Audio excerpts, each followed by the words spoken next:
आप सभी का पीपल पेड़ पर हम एक बार फिर से स्वागत करते हैं। दोस्तों, आज हम आपको महाभारत के एक ऐसे किरदार की कथा सुनाने जा रहे हैं जो इस महाकाव्य या ग्रंथ के एक प्रमुख किरदार हैं। या ऐसा कहें कि अगर यह किरदार न होता तो शायद आज महाभारत भी नहीं होती। यह कथा है सत्यवती की। कथा है सत्यवती और पराशर ऋषि के संबंध की।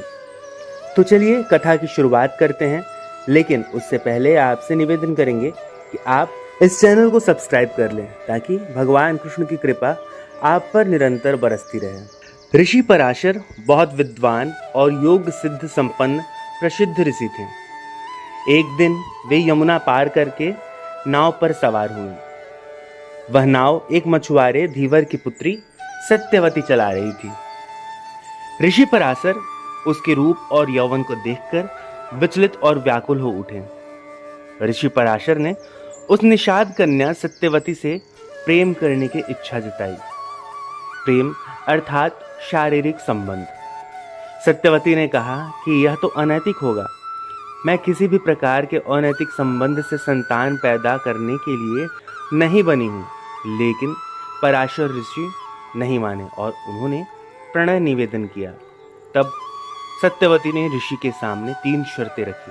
पहली यह कि उन्हें ऐसा करते हुए कोई न देखे। ऐसे में ऋषि तुरंत मान गए और अपने आसपास एक कृत्रिम अनावरण तैयार कर दिया। दूसरी शर्त यह कि उसकी कौमार्यता किसी भी हालत में भंग न हो। ऐसे में ऋषि ने आश्वासन दिया कि बच्चे के जन्म के बाद उसकी कौमार्यता पहले जैसी ही बनी रहेगी। तीसरी शर्त यह थी कि वह चाहती थी कि उसके शरीर से आने वाली मछली जैसी दुर्गंध एक उत्तम सुगंध में परिवर्तित हो जाए। तब पराशर ऋषि ने उसके चारों ओर एक सुगंधित वातावरण निर्मित कर दिया, जिसे कि 9 मील दूर से भी महसूस किया जा सकता था।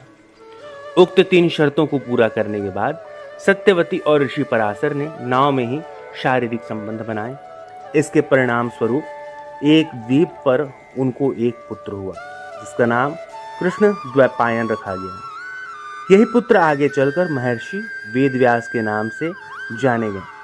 धृतराष्ट्र, पांडु और विदुर को महर्षि वेदव्यास का ही पुत्र माना जाता है। इन्हीं 3 पुत्रों में से एक धृतराष्ट्र के यहाँ जब कोई पुत्र नहीं हुआ तो वेदव्यास की कृपा से ही उन्हें 99 पुत्र और एक पुत्री की प्राप्ति हुई।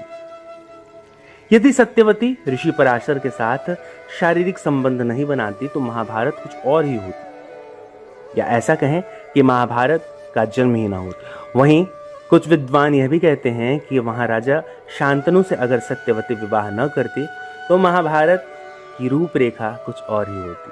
तो दोस्तों, यहाँ समाप्त होती है महाभारत से जुड़ी और सत्यवती की कथा अगर आपको अच्छी लगी हो तो इसे अपने मित्रों, बंधु बांधवों के साथ साझा करें। कथा को लेकर आपके मन में कोई संशय या सवाल हो तो इसे कमेंट बॉक्स में लिखें। हम यथाशीघ्र आपके सवालों का जवाब देने का प्रयास करेंगे। जाते जाते इस चैनल को सब्सक्राइब करना बिल्कुल ना भूलें। अब अगली वीडियो तक ले दीजिए हमें इजाज़त।